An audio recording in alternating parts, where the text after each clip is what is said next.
بسم اللہ الرحمن الرحیم۔ السلام علیکم۔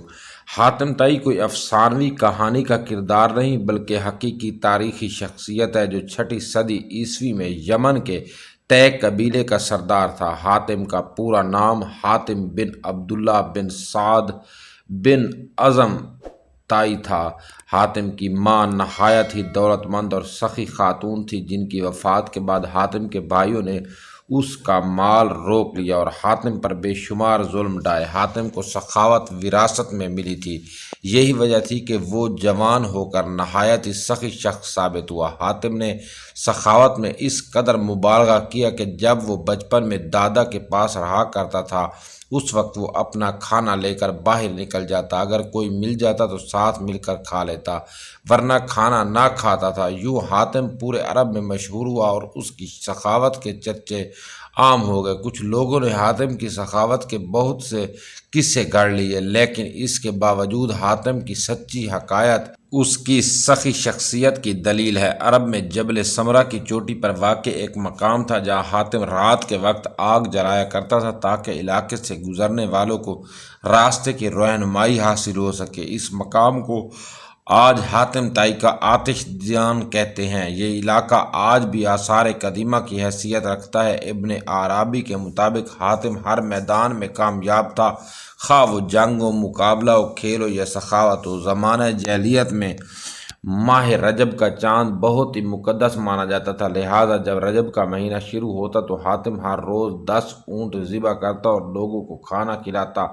یوں تو حاتم کے سخاوت اور فراخ دلی کے قصے بہت سارے ہیں، لیکن چند ایک جو بہت ہی مشہور ہیں کہ روم کے بادشاہ قیصر کے دربار میں ایک دن حاتم طائی کی سخاوت کا تذکرہ ہوا۔ ایک شخص نے بتایا کہ حاتم کے پاس عمدہ نسل کے گھوڑے ہیں جو نہایت ہی خوبصورت ہے۔ حاتم کی تعریف سن کر بادشاہ نے کہا، جب تک کسی آدمی کو آزمایا نہ جائے اس وقت تک اس کے بارے میں کوئی رائے قائم کرنا عقل کے خلاف ہے۔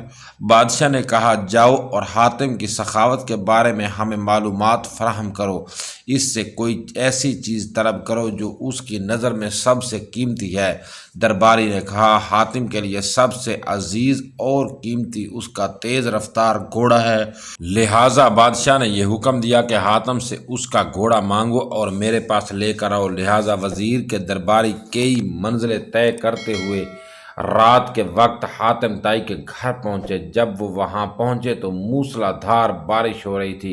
ایسے خراب موسم میں گھر سے نکلنا نہایت ہی مشکل تھا، لہٰذا مہمانوں کے کھانے کا انتظام کرنے کے لیے حاتم نے اپنے گھوڑے کو ہی ذبح کر دیا اور دسترخوان پر لذیذ بھنا ہوا گوشت پیش کیا۔ صبح کے وقت جب بارش تھمی تو ان وزیروں نے کہا کہ ہمارے بادشاہ کے سامنے آپ کے گھوڑے کی بہت تعریف کی گئی ہے، بادشاہ چاہتا ہے کہ آپ اپنا گھوڑا بادشاہ کی خدمت میں بطور نذرانہ پیش کر دیں۔ وزیر کی بات سن کر حاتم نہایت ہی افسوس کے ساتھ کہنے لگا، وہ گھوڑا تو میں نے آپ کو رات میں کھلا دیا۔ وزیر نے کہا، ہمارے بادشاہ کے سامنے آپ کے گھوڑے کی بہت تعریف کی گئی تھی، یہ بات اگر بادشاہ سنے گا تو وہ آپ کی سخاوت کا بھی قائل ہو جائے گا۔ سن 578 عیسوی میں حاتم کی وفات ہوئی۔ حاتم کی وفات کے بعد اس کا بیٹا عدی طے قبیلے کا حاکم بنا۔ وہ 9 ہجری میں مسلمان ہوئے۔ ان کے اسلام لانے کا واقعہ بہت ہی مشہور ہے۔ عدی اپنے قوم کے سردار تھے۔ قوم پیداوار اور مال و غنیمت کا چوتھائی حصہ ان کی نظر کیا کرتی تھی۔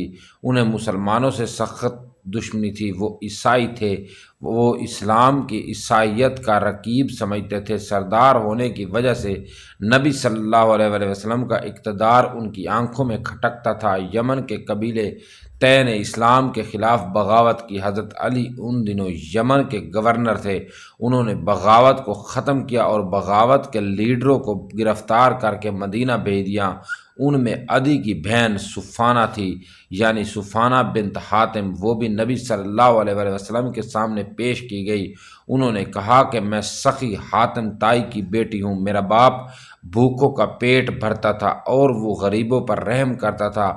اس پر نبی صلی اللہ علیہ وسلم نے فرمایا، تیرے باپ میں مسلمانوں کی سی خوبیاں تھیں، اگر تیرا باپ مسلمان ہوتا تو یقیناً ہم اس پر رحم کا معاملہ ہی فرماتے، اس لڑکی کو رہا کر دو، کیونکہ اس کا باپ اعلیٰ اخلاق کا مالک تھا اور اللہ تعالیٰ اعلیٰ اخلاق کے پسند فرماتے ہیں۔ لہٰذا نبی صلی اللہ علیہ وسلم کہ اس احسن سلوک سے متاثر ہو کر عدی اور اس کی بہن صفانہ نے بعد میں اسلام قبول کر لیا۔ دوستو، اگر آپ کو یہ سٹوری اچھی لگی تو ویڈیو کو لائک ضرور کر دیں، اگر چینل پر ہے تو چینل کو سبسکرائب ضرور کر دیں اور کامنٹ باکس میں اپنی رائے کا اظہار ضرور کیا کریں، اس سے ہماری حوصلہ افزائی ہوتی ہے۔ شکریہ۔